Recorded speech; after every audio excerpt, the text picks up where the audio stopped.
Hi guys, this is SAT1 Math with Joe Beck once again. So, it's been a while, well, for me at least, right? And it's lecture 4 today.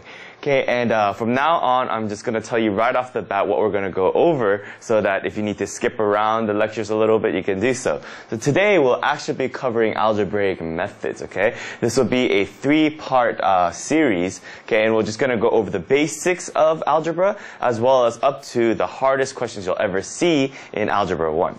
Okay, so today will be just simply polynomials. We'll just focus on the very basics of algebra today. Okay, so first of all, I hope all of you guys did your homework for the Super Challenge review, and it is, always related as well. So let's actually review the problem that you guys had on percent from the last lecture. Okay, so reading this problem again, it says Mike has a goal to bench press 220 pounds. Okay, I have that goal too. When he started working out, Mike was able to lift 150 pounds. He has currently increased that amount by 20%.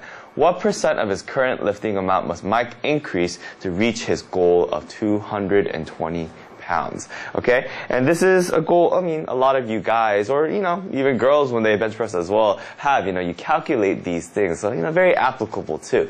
And you will see a lot of these questions on the SAT as well. So let's just focus, bit by bit because it's more of a word problem, correct?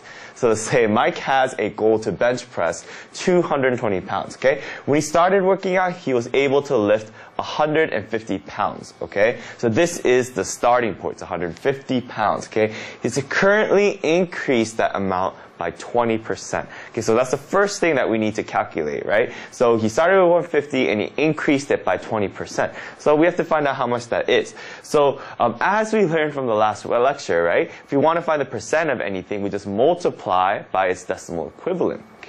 Okay, so let's say 150. Right, we multiply by the decimal equivalent of that percent. Okay, so 0.20 is the decimal equivalent of 20%, correct? So when we find out what that percent is, it's gonna be 30. Now remember, don't forget one thing, okay? When you find the percent, that's great, but you always have to add it to the original as well to find out the total, okay? So it's 150. It's basic math. Now, as we go along, I'm actually going to skip the basic math steps, but it's 180, okay? So when he increased that amount by 20%, we found out that he can now lift 180, okay, pounds, which is, pretty good, right? Now, what percent of his current lifting amount must Mike increase to reach his goal of 220 pounds, okay? Now, I don't know if you guys remember, but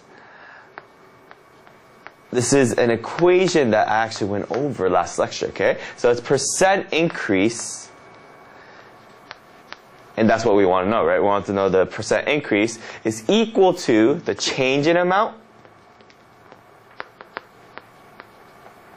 okay, over, right, the total amount, okay? So the amount that he's going for right here, okay? So total.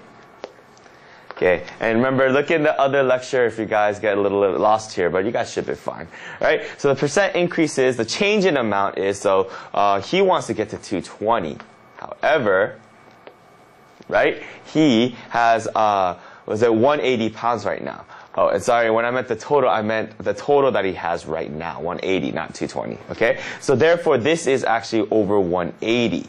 Okay, and that is because the actual total that he is at right now is 180. But the change that he wants is 220, correct? So